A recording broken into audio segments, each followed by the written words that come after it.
अस्सलामुअलैकुम। पेशे खिदमत है अंबर नाग मारिया सीरीज की कहानी ताबूत वाली लड़कियां, तीसरा हिस्सा। अंबर को वहां रहते 4 दिन गुजर गए। उसे अब केटी, मारिया, नाग और थ्यूसोंग की याद सताने लगी। वो उनकी तलाश में निकल जाना चाहता था। एक दिन उसने कोताश के बाप से इजाजत लेकर चले जाने का फैसला कर लिया। वो कोताश के बाप के कमरे की तरफ जा रहा था कि उसने सहन में कोताश के बाप को कुछ आदमियों से बातें करते देखा। उन आदमियों ने सिपाहियों का लिबास पहन रखा था और तलवारें लटक रही थीं। कोताश के बाप ने उन्हें बड़ी खंदा पेशानी से सहन में लगी लकड़ी की पुरानी तर्ज की कुर्सियों पर बिठाया और उनसे बातें करने लगा। अंबर ने सोचा कि वहां जाकर वो उससे इजाजत लेता है। जब वो सहन में पहुंचा तो सिपाहियों के सालार की निगाह अंबर पर पड़ गई। उसने फौरन तलवार निकाली और चिल्लाकर कहा, यही है पांडु खूनी जिसकी हमें तलाश थी। अंबर सब कुछ समझ गया। वो भागने ही वाला था कि एकदम से सारे सिपाहियों ने उसे दबोच लिया और देखते ही देखते उसे जंजीरों में जकड़ कर रख दिया। कोताश का बाप बड़ा परेशान हुआ कि जिसको उसने पनाह दी थी वो खूनी पांडु था। कोताश को पता चला तो वो भी बड़ी हैरान हुई। सालार बोला, हमें अफसोस है कि आपने एक खूनी को घर में पनाह दे रखी थी, मगर मैं राजा से आपकी शिकायत नहीं करूंगा क्योंकि आप हमारे दोस्त हैं। कोताश का बाप बोला, मुझे बिल्कुल इल्म नहीं था कि जिस शख्स ने मेरी बेटी की जान बचाई है वो खूनी पांडु है। सालार ने कहा, हमारे राजा ने यहाँ के राजा से दरख्वास्त की थी कि अगर पांडु खूनी उसकी रियासत में गिरफ्तार हो जाए तो उसे अपने शहर के चौक में फांसी पर लटका दिया जाए, क्योंकि ये शख्स फांसी की कोठरी से भागा हुआ है। कोताश का बाप बोला, मेरी तरफ से आप इसके साथ जो चाहे सलूक करें, क्योंकि एक खूनी की मैं हमायत नहीं कर सकता। अंबर खामोश रहा। उसे मालूम था कि जब ये उसे फांसी पर चढ़ाएंगे तो खुद ही शर्मिंदा होंगे और फिर जब ये लोग उसे छोड़कर चले जाएंगे तो वो रस्सा तोड़ाकर फरार हो जाएगा। चुनाचे उसने कोई मुजाहमत या मुकाबला न किया। सालार अंबर को लेकर कस्बे के बाहर आ गया। घोड़ों पर सवार होकर ये लोग शहर में पहुंच गए जहां राजा का महल था।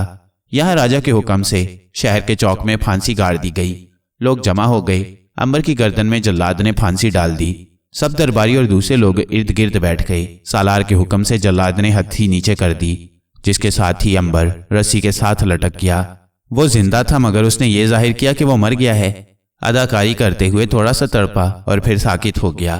थोड़ी देर बाद उसकी लाश को उतारकर जंगल में एक दरख्त के साथ लटका दिया गया ताकि जंगली जानवर और दरिंदे उसे खा जाएं। जब सब लोग चले गए तो अंबर नीचे गिरने के लिए अपनी टांगों में बंधी हुई रस्सी खोलने ही लगा था कि उसे किसी के कदमों की चाप सुनाई दी। अंबर ने देखा कि झाड़ियों में से गुजरता हुआ एक इंसानी हैवला उसकी जानिब चला आ रहा था। ये एक सफेद साया सा था। सफेद साये ने अपना जिस्म अंबर के जिस्म से लगाया और अंबर की रस्सी अपने आप खुल गई और वो नीचे गिर पड़ा। सफेद साये ने कहा, अंबर अब तू पांडु खूनी नहीं है। पांडु खूनी मैं हूं, तू फिर से अंबर बन गया है। जा और जाकर नई जिंदगी शुरू कर। तेरी ताकत भी तुझे खुदा की मर्जी से वापस मिल गई है। इतना कहकर सफेद साया गायब हो गया। अंबर ने अपने जिस्म का जायजा लिया। वो अंबर ही था। वो भागकर पानी के एक चश्मे पर गया। उसमें झुककर अपना अक्स देखा। उसकी शक्ल अब पांडु खूनी की शक्ल नहीं थी बल्कि अंबर की अपनी शक्ल थी। वो बहुत खुश हुआ और जंगल में से निकलकर कोताश के मकान के बाहर पहुंचा तो देखा कि मकान के सहन में लड़की कोताश चटाई पर सर झुकाए गम में डूबी हुई बैठी थी। अंबर समझ गया कि वो उसकी मौत पर गमज़दा है। अंबर ने हाथ बुलंद करके आवाज लगाई, बहन गमगीन क्यों होती है? तेरे दुख दर्द दूर हो जाएंगे। कोताश ने चौंक कर अंबर की तरफ देखा। कोताश की आंखों में आंसू थे। उसने अंबर से पूछा, तुम कौन हो? अंबर ने करीब आकर कहा, मैं वो हूं जिसकी मौत का तू सोग मना रही है। कोताश ने हैरत से कहा, मैं तो अपने भाई अंबर की मौत पर उदास हूं जो असल में पांडु खूनी था, लेकिन उसने मुझे नहीं बताया तू कौन है। अंबर ने कहा, मैं अंबर हूं जो एक तिलिस्म की वजह से पांडु की शक्ल इख्तियार किए हुए था। क्या तुम महसूस नहीं कर रही हो कि मेरी आवाज भी वही है? यकीन करो मेरी बहन कि मैं असली पांडु डाकू नहीं था। मैं अंबर था और अंबर हूं। तुम्हारे पास सिर्फ इसलिए आया हूं कि मुझे मालूम था कि तुम मेरे लिए गमज़दा होगी। अब खुश हो जाओ, मगर ये बात किसी और को न बताना। कोताश को बड़ी खुशी हुई कि उसका भाई वापस आ गया है। उसने अपने बाप से ये कहकर अंबर का तारुफ करवाया कि जंगल में डाकुओं से बचाने में इसने भी उसकी मदद की थी। कोताश के बाप को यकीन न आया। वो अंबर को कोई चोर डाकू ख्याल करने लगा जो उसकी दौलत पर डाका डालने वहां आ गया था, मगर वो अपनी बेटी कोताश की वजह से चुप रहा। उसने अंबर को कुछ ना कहा, लेकिन दिल में तय कर लिया कि वो अंबर से होशियार रहेगा और उसे अपने मकान में ज्यादा दिन ठहरने नहीं देगा। कोताश के बाप ने अंबर को नौकरों की एक कोठरी दे दी। अंबर ने कोई एतराज न किया क्योंकि वो वहां कुछ देर रहकर नाग मारिया केटी और थ्यूसोंग का खोज लगाना चाहता था। कोताश जिस कस्बे में रहती थी वहां करीब ही जंगल के किनारे दरिया बहता था। अंबर दिन में एक बार दरिया पर जरूर जाता कि शायद किसी कश्ती में उसके साथी आ रहे हों। उस वक्त थी सोंग, मारिया और नाग एक काफिले के साथ जनूबी अफ्रीका के उसी साहिल की तरफ चले आ रहे थे जहां अंबर मौजूद था। अब हम थोड़ी देर के लिए केटी की तरफ चलते हैं।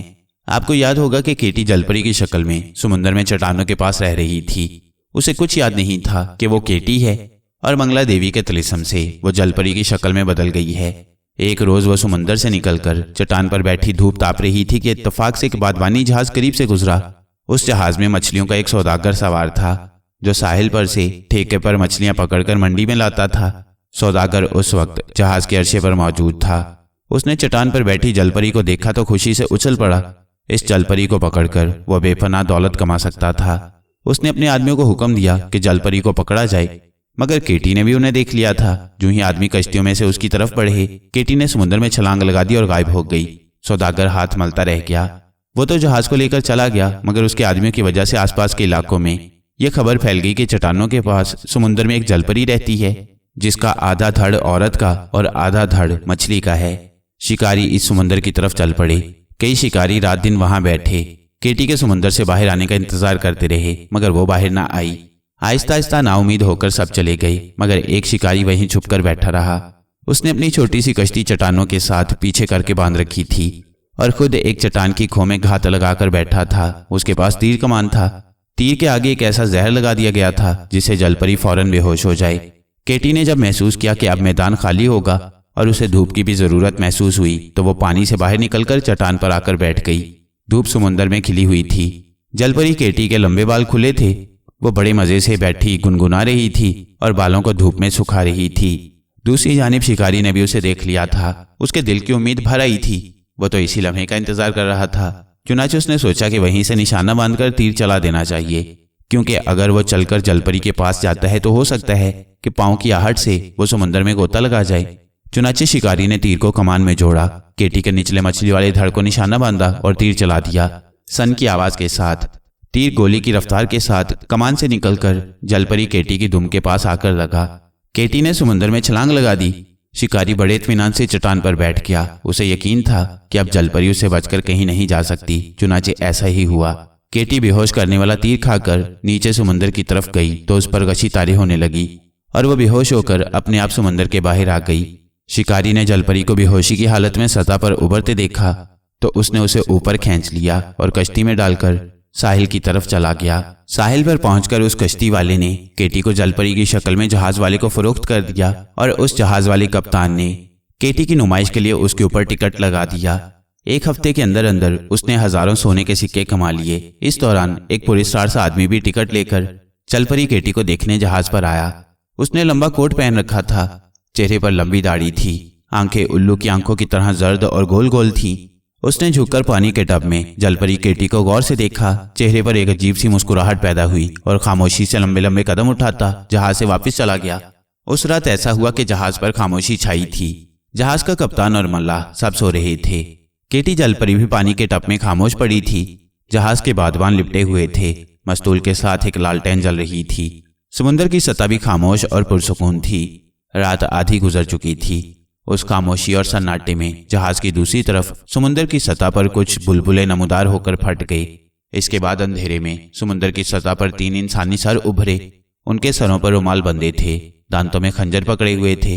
देखने में तीनों की शक्लें बहरी डाकुओं की लगती थीं।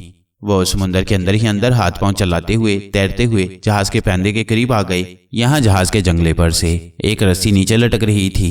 वो उस रस्सी के जरिए जहाज की तरफ माहिर चोरों की तरह चढ़कर जहाज के अर्शे पर आ गए।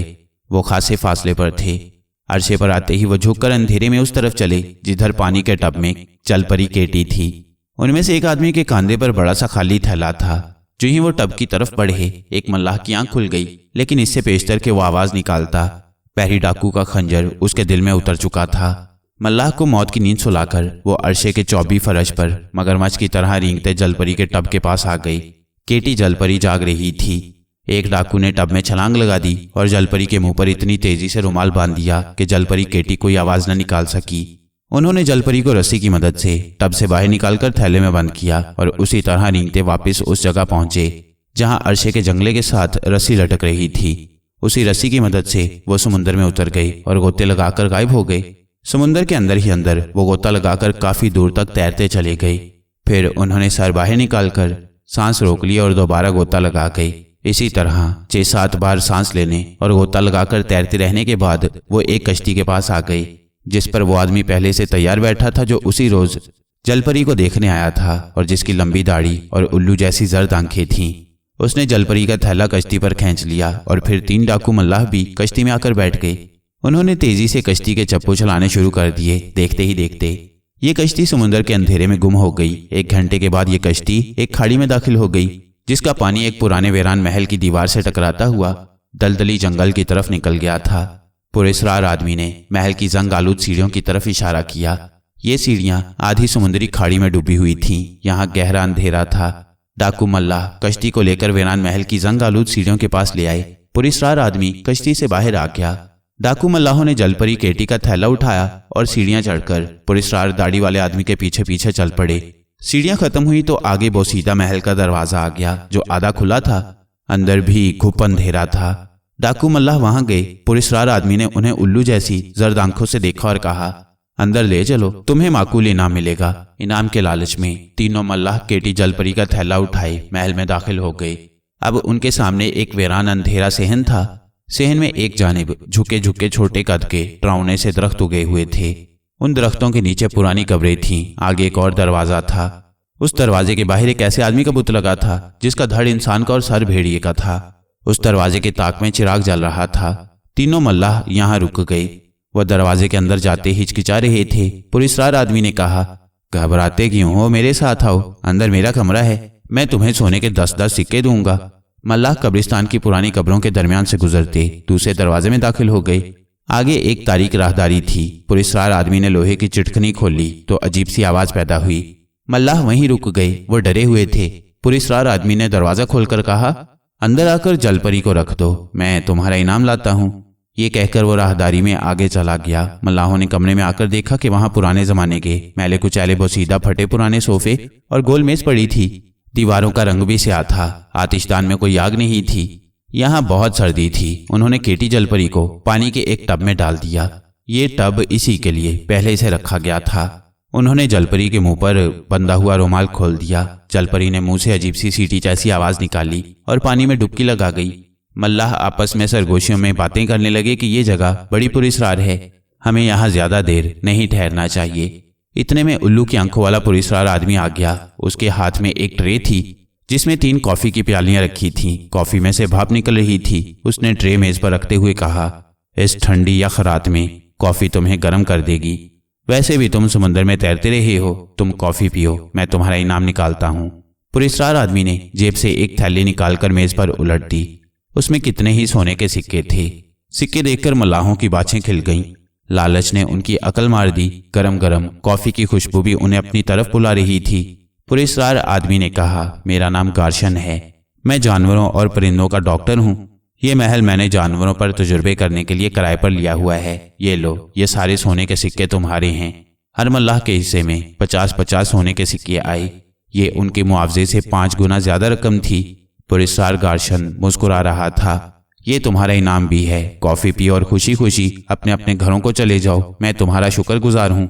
मल्लाह कॉफी पीने लगे। वो बार बार पुरस्कार गार्शन की तारीफ कर रहे थे कि उनकी मजदूरी से ज्यादा रकम देकर उनके दिल जीत लिए हैं। जब वो कॉफी की प्यालियां खाली कर चुके तो सोने के सिक्के जेबों में डालकर उठे कि अब वहां से निकल जाएं, मगर उन्हें महसूस हुआ कि उनमें उठने की ताकत नहीं है। पुरस्कार गार्शन सोफे से उठकर आतिशदान के पास आकर खड़ा हो गया था और उन्हें घूर कर देख रहा था। कमरे में एक धुंधला सा चिराग रोशन था जिसकी रोशनी में वो कोई शैतान लग रहा था। एक मल्लाह ने कमजोर सी आवाज में कहा, मुझे तो चक्कर आ रही हैं। दूसरा मल्लाह कुछ कहने ही वाला था कि बेहोश होकर सोफे पर ढेर हो गया और फिर चंद लम्हों के बाद वो तीनों मल्लाह बेहोश हो चुके थे। पुरस्कार गार्शन आतिशदान से हटकर बेहोश मल्लाहों के पास आया, फिर बारी बारी उन्हें घसीटता हुआ साथ वाले कमरे में ले गया। उस कमरे के दरमियान में एक अंधा कुआं खुदा हुआ था जिसके ऊपर लकड़ी का गोल ढकना लगा था। गार्शन ने तीनों बेहोश मल्लाहों को उस कुएं में फेंक दिया और फिर ऊपर से ढकना लगाकर कुएं को बंद करके कुंडी लगा दी। कुएं में बड़े जहरीले सांप रेंग रहे थे। बेहोश मल्ला उन सांपों पर गिरे। सांपों ने हड़बड़ाकर उन्हें डस दिया और वह बेहोशी में ही मर गए। इस काम से फारिग होकर पुलिसवार गार्शन उस कमरे में वापस आ गया जहां पानी के टब में केटी जल परी पड़ी थी। गार्शन ने मेज की दराज में से नीले रंग की एक शीशी निकाली, उसे खोला और उसमें से स्याह महलूल के 3 कतरे टब के पानी में गिरा दिए। कतरे पानी में गिरे तो वहां बुलबुले उठने लगे। जलपरी केटी 2-3 बार उछली और फिर बेहोश हो गई। पुलिसवार गार्शन ने जलपरी को टब में से निकालकर अपने कांधे पर डाला और तारीक राहदारी में चलता दरवाजे के बाहर सहन में आ गया। सहन में रात का घुप अंधेरा फैला था। गार्शन उस तरफ चला जिधर दरख्तों के नीचे बेतरतीब वीरान कब्रें थीं। उन कब्रों में से गुजरते हुए गार्शन कब्रिस्तान के कोने वाली सर्द वीरान अंधेरी कोठरी के पास आ गया। कोठरी का दरवाजा बंद था। दरवाजे को उसने पांव की ठोकर से खोला और अंदर दाखिल हो गया। कोठरी में एक चिराग जल रहा था। उस चिराग की जर्द रोशनी में फर्श पर दीवार के साथ 3 ताबूत पड़े थे। दरमियानी ताबूत पर एक काली बिल्ली बैठी जर्द आंखों से तक रही थी। पुलिसवार गार्शन को देखकर बिल्ली के हलक से वो राहट की आवाज निकली। पुलिसवार गार्शन ने जेब से गोश्त का एक टुकड़ा निकालकर बिल्ली को डाला। बिल्ली ताबूत से उछलकर गोश्त के टुकड़े पर झपटी और उसे उठाकर बाहर कब्रिस्तान के अंधेरे में गायब हो गई। पुलिसवार गार्शन ने तीसरे ताबूत का ढकना खोला। ताबूत खाली था। उसने बेहोश केटी जलपरी को उस ताबूत में लिटा दिया। फिर लंबे कोट की जेब से 2 छोटी शीशियां निकाली और उनमें से स्याह महलूल के चंद कतरे जलपरी केटी के ऊपर गिरा दिए। कोठरी में बड़ी तेज बू फैल गई। गार्शन ने फौरन ताबूत बंद कर दिया। उस ताबूत में एक औरत बिल्कुल सीधी लेटी हुई थी। उसकी आंखें बंद थीं। 2 नोकीले दांत थोड़े थोड़े होंठों से बाहर निकले हुए थे। होंठों पर हल्का सा सुर्ख खून जमा था। औरत का लिबास चुस्त और स्याह कपड़े का था। सर पर भी काला रुमाल कसकर बंधा था। पुलिसवार गार्शन मुस्कुराया। उसने ताबूत बंद करके तीसरा ताबूत खोला। उस ताबूत में भी एक स्याह चुस्त लिबास वाली औरत सीधी लेटी थी। उसकी आंखें बंद थीं। 2 नोकीले दांत होंठों से बाहर निकले हुए थे। एक जानिब होंठ के नीचे सुर्ख खून के धब्बे जमे हुए थे। उनके सर पर भी स्याह रुमाल बंधा था। गार्शन ने एक शैतानी मुस्कुराहट के साथ उस ताबूत को भी बंद कर दिया। फिर उसने केटी जलपरी के ताबूत पर आहिस्ता से हाथ फेरा। बिल्ली उसके पीछे आकर घुर्राई। गार्शन ने उसे उल्लू की जर्द आंखों से देखा। उसके गोल जर्द डेले फैलने लगे। बिल्ली पर लर्जा तारी हो गया और वो चीख मारकर बाहर भाग गई। गार्शन की आंखों के जर्द डेले दोबारा सुकड़ गए। गार्शन आहिस्ता से उठा, अपनी लंबी दाढ़ी पर हाथ फेरा और कोठरी से बाहर निकल आया। वो कब्रों के बीच में अंधेरे में चलता वापिस अपने वीरान महल वाले कमरे में आकर सोफे पर नीम दराज हो गया। कुछ देर इसी तरह पड़े रहने के बाद वह उठा और उसने आतिशदान में रखी सूखी लकड़ियों को जला दिया। आतिशदान में आग के जर्द शोले उठने लगे। पुलिसवार गार्शन आतिशदान के सामने बैठ गया और आग के शोलों को घूरने लगा। वो मुंह ही मुंह में कुछ पढ़ता भी जा रहा था। शायद वो कोई तलिस्मी मंत्र पढ़ रहा था। अचानक आग के शोलों में एक शैतानी शक्ल नमूदार हुई। उसके कान लंबे, नाक ठोड़ी के साथ मिली हुई और दांत बाहर निकले हुए थे। आंखें अंगारों की तरह दहक रही थीं। गार्शन मंत्र पढ़ते पढ़ते रुक गया। उसने हलक से गहरी आवाज निकालकर कहा, मेरे मास्टर, मेरे शैतान, मैंने तीसरा ताबूत भी भर दिया है। अब मुझे अपनी शैतानी ताकत दे कि मैं लोगों के खून से होली खेलूं। आतिशदान की भयानक शक्ल ने घूर कर गार्शन को देखा और उसकी खड़खड़ाहट नुमा आवाज बुलंद हुई, मेरे चैले गार्शन, तू छोटा शैतान है। तूने मेरा काला मंत्र पूरा कर दिया। अब मैंने तुझे शैतानी ताकत दे दी। जाकर ताबूत को खोल कर देख। इसके साथ ही आतिशदान की भयानक शक्ल गायब हो गई। गार्शन तेजी से चौकी पर से उठा और लंबे लंबे कदम उठाता कमरे से निकलकर तारीक राहदारी से होता दरवाजे में से गुजरकर कब्रिस्तान में आ गया। ये उस महल का खानदानी पुराना कब्रिस्तान था जहां खुदा जाने कब के मुर्दे दफन थे। गार्शन सीधा उस कोठरी में आया जहां उसने तीसरे ताबूत में केटी जलपरी को बंद किया था। उसने देखा कि काली बिल्ली जलपरी के ताबूत पर बैठी उसे जर्द आंखों से घूर रही थी।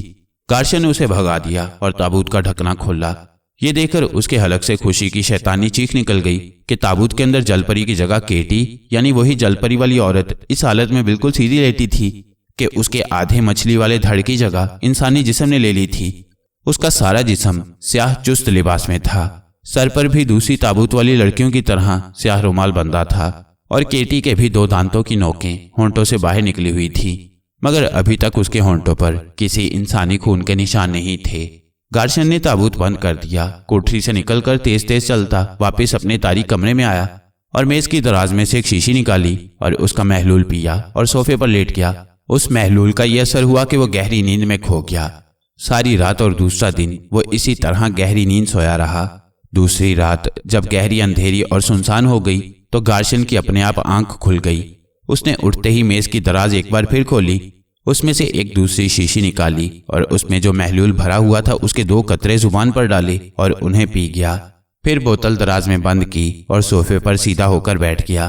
ताक में चिराग जल रहा था। उसकी जर्द बीमार सी रोशनी गार्शन के चेहरे पर पड़ रही थी।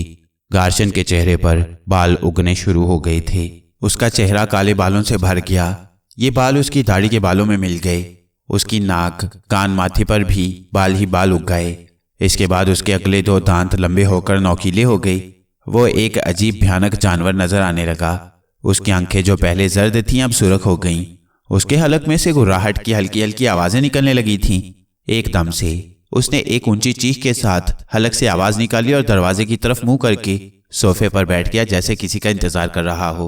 उस गैर इंसानी और शैतानी चीख की आवाज जब कब्रिस्तान वाले सहन से होती हुई ताबूतों वाली कोठरी में पहुंची तो तीनों ताबूत अपने आप आहिस्ता आहिस्ता हिलने लगे।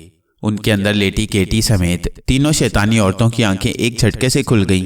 फिर ताबूत के ढकने भी अपने आप अलग हो गई। तीनों औरतें ताबूतों में से निकलकर कोठरी के नीम अंधेरे में एक दूसरी के साथ खड़ी हो गईं। वो कोई शैतानी बलाएं लग रही थीं। केटी अगरचे अपनी असली शक्ल में थी, मगर जादू के असर से उसका जहन सब पिछली बातें भुला चुका था। उसके नोकीले दांत भी दूसरी औरतों की तरह बाहर को निकले हुए थे। जिस्म स्याह चुस्त लिबास में मलबूस था।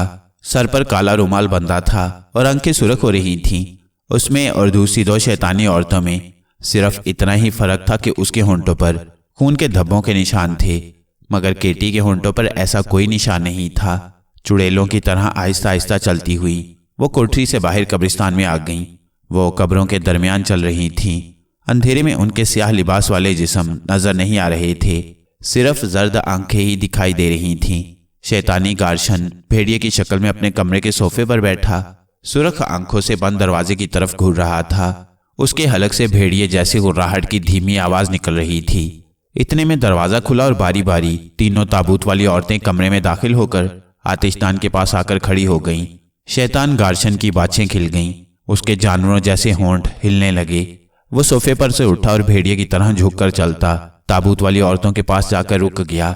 एक औरत उसको अपने करीब पाकर बैठ गई। गार्शन ने उसकी गर्दन पर से स्याह कपड़ा हटाया और अपने 2 नोकीले दांत उसकी गर्दन में गाड़कर उसका खून पीना शुरू कर दिया। चंद घूंट खून पीने के बाद उसने लड़की को छोड़ दिया। फिर दूसरी लड़की का खून थोड़ा सा पिया। अब केटी की बारी थी। दोनों लड़कियां केटी को घूर कर देख रही थीं। गार्शन ने आगे बढ़कर केटी की गर्दन पर से कपड़ा उठाया। केटी ने कोई मुजाहमत न की। उस पर जादू के मंत्रों का असर था। गार्शन भेड़िए ने अपने दोनों नोकीले दांत केटी की गर्दन में काट दिए। उसे एक करंट सा लगा। गार्शन ने मुंह पीछे हटा लिया, मगर उसने ये बात जाहिर न की और दूसरी लड़कियों की तरफ देखकर जोर जोर से गुर्राने लगा। इसके बाद वो उछलकर सोफे पर जा बैठा। उसने आंखें बंद कर लीं। शैतानी गार्शन के चेहरे के जानवरों जैसे बाल आहिस्ता आहिस्ता गायब होना शुरू हो गए। देखते ही देखते वो अपनी असली शक्ल में वापस आ गया। अब उसने केटी की तरफ इशारा करके कहा, आज से तुम तीसरी खूनी नागिन हो। तुम भी मेरे लिए अपने शिकार का खून चूस कर आओगी और फिर मैं तुम्हारा खून चूस कर अपनी प्यास बुझाऊंगा। जाओ, लिबादा पहनो और अपने खूनी सफर पर रवाना हो जाओ। तीनों खूनी लड़कियां, जिनमें केटी भी शामिल थी, कठपुतलियों की तरह अपने अपने दरवाजे की तरफ घूम गईं। अंधेरी राहदारी में से गुजरती हुई वो एक तारीक कमरे में पहुंची। वहां एक खिड़की बाहर तारीक आसमान की तरफ खुली थी। उन्होंने कोने में इंसानी ढांचों से लटकते हुए अपने लंबे स्याह चिमगादड़ों जैसे लिबादे पहने, चेहरों को स्याह काले नकाबों में छुपाया और बारी बारी खिड़की में से बाहर कूदकर तारीक फिजा में इस तरह उड़ती गायब हो गई जिस तरह चिमगादड़ें उड़ती हैं। दूर पहाड़ के दामन में फ्रांस का कदीम शहर अंधेरे और नींद की चादर ओढ़े गहरी नींद सो रहा था। दूसरी लड़कियां ना जाने किस तरफ निकल गई थीं। केटी रात के अंधेरे में उड़ती हुई शहर के एक सुनसान इलाके में एक आलीशान महल की खिड़की में उतर आई। खिड़की पर पर्दा गिरा था। अंदर हल्की हल्की रोशनी हो रही थी। केटी ने आहिस्ता से पर्दा हटाया। क्या देखती है कि शानदार रेशमी बिस्तर पर एक सुनहरी बालों वाली अमीरजादी सो रही है। दीवारों पर कम ख्वाब के पर्दे पड़े हैं। चांदी की मेजों पर शीशे के ज़ुरूफ सजे हुए हैं। केटी कमरे में उतर आई। औरत का हीरे जवाहरात का जेवर मेज के डब्बे में पड़ा हुआ था। ये बहुत ही अमीर औरत लगती थी। गरीब औरत भला इस किस्म के महल में कहाँ रह सकती है। केटी दबे पांव चलती औरत के बिस्तर के पास आ गई उसने झुककर औरत को देखा। वो गहरी नींद सो रही थी। उसके बालों में से खुशबू आ रही थी। केटी ने सबसे पहले उस औरत के कंधे पर से शॉल एक तरफ आहिस्ता से हटा दी। औरत को कुछ पता न चला। अब केटी ने अपना मुंह नीचे किया और औरत की गर्दन पर अपने दांत रखे ही थे कि अचानक जैसे केटी के अंदर कोई शय बेदार हो गई। किसी ने अंदर से उसे आवाज दी, केटी, ये शैतानी काम तुझे नहीं करना। तू शैतानी काम के लिए नहीं बल्कि दुखी और मुसीबत ज़दा इंसानों की खिदमत के लिए दुनिया में आई है।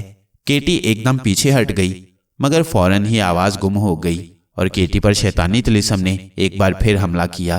केटी एक बार फिर अपना मुंह औरत की गर्दन के पास ले गई कि उसकी गर्दन की रग काट कर उसका खून पी जाए, लेकिन वही आवाज फिर सुनाई दी। इस दफा आवाज में ज्यादा ताकत थी। केटी ने चेहरा ऊपर उठा लिया। औरत की जाग खुल गई। उसने जो एक स्याहपोश नोकीले दांतों वाली चुड़ैल को अपने ऊपर झुके देखा तो उसकी बेख्तियार चीख निकल गई। केटी तेजी से खिड़की की तरफ घूमी और बाहर छलांग लगाते ही हवा में प्रवास करती गायब हो गई। केटी इस इलाके के मकानों और हवेलियों पर उड़ती हुई शहर की एक वीरान गली में उतरकर एक मकान की दीवार से लगकर खड़ी हो गई। केटी के अंदर एक जबरदस्त कशमकश जारी थी। एक ख्याल उसे नेकी की तरफ, दूसरा उसे बुराई की तरफ खींच रहा था। इतने में उसे गली में किसी के कदमों की चाप सुनाई दी। एक लड़का कांधे पर एक गठरी रखे जैसे नींद में चला रहा था। खुदा जाने वो इतनी रात गई कहां से आ रहा था। केटी के दिल में शैतानी जज्बा बेदार हो गया। ये पुरस्कार गार्शन के तिलिस्म का असर था। केटी ने उछलकर लड़के को गर्दन से पकड़कर दबोच लिया। लड़के ने स्याहपोश औरत को देखा तो इस कदर दहशत ज़दा हुआ कि उसके मुंह से आवाज तक न निकल सकी और वहीं बेहोश हो गया। केटी ने गुर्राते हुए लड़के की गर्दन पर खून पीने के लिए अपने दांत रखे ही थे कि वही आवाज उसके दिल से फिर बुलंद हुई। केटी ने फौरन लड़के को छोड़ दिया और शर्मिंदा सी होकर गली में एक तरफ चलने लगी। थोड़ी दूर चलने पर फिर गार्शन के तिलिस्मी मंत्रों ने असर किया और वो वापस लड़के की तरफ आई। करीब आकर लड़के पर हमला करने ही वाली थी कि जैसे उसे अंबर की आवाज आई, केटी, ये तुम किस गुनाह की दलदल में फंस गई हो। केटी चौंक पड़ी। उसने आवाज को पहचानने की कोशिश की। यूं महसूस हुआ जैसे ये आवाज उसने ख्वाब में कहीं सुनी थी, मगर यह आवाज किसकी थी ये उसकी समझ में नहीं आ रहा था। इस आवाज का यह असर हुआ कि उस रात केटी किसी मुसाफिर या घर में सोई हुई औरत का खून न पी सकी। जब दिन की रोशनी फैलने लगी तो केटी फौरन फिजा में उड़ती हुई वापस वीरान महल में गार्शन के तारीक कमरे में आ गई। गार्शन भेड़िए की शक्ल में सोफे पर बैठा तीनों ताबूत वाली लड़कियों का इंतजार कर रहा था। जब तीनों लड़कियां वहां पहुंचकर एक कतार में खड़ी हो गईं तो गार्शन ने कहा, जो खून तुम पीकर आई हो उसमें से आधा मुझे पिलाओ। और उसने पहले एक लड़की की गर्दन पर दांत गाड़कर थोड़ा सा खून पिया, फिर दूसरी और फिर तीसरी यानी केटी की गर्दन पर दांत गाड़कर जब खून पीने लगा, अभी उसने खून का जायका चखा ही था कि वो उछलकर परे गिर पड़ा। उसे एक झटका लगा क्योंकि केटी बहरहाल खलाई मखलूक थी और उसके खून में तांबे का अंसर बहुत ज्यादा था। इसी किस्म का हल्का हल्का सा करंट गार्शन को पहले भी लगा था जब पहली बार उसने केटी की गर्दन पर अपने दांत गाड़े थे। उसने झुककर केटी की गर्दन को देखा। केटी की गर्दन पर उसके दांत का जख्म भी अपने आप मिल गया था, जबकि दूसरी लड़कियों की गर्दनों पर उसके दांतों के निशान रोज खून पीने से जख्म बन गए थे। गार्शन ने घूर कर केटी को देखा, फिर सोफे पर बैठते हुए गुर्राया, जाओ अपने अपने ताबूतों में जाकर लेट जाओ, सुबह हो रही है। केटी भी दूसरी खूनी लड़कियों के साथ कब्रिस्तान में से गुजरकर कोठरी में अपने ताबूत में आकर लेट गई। उसके लेटते ही ताबूत का ढकना अपने आप बंद हो गया।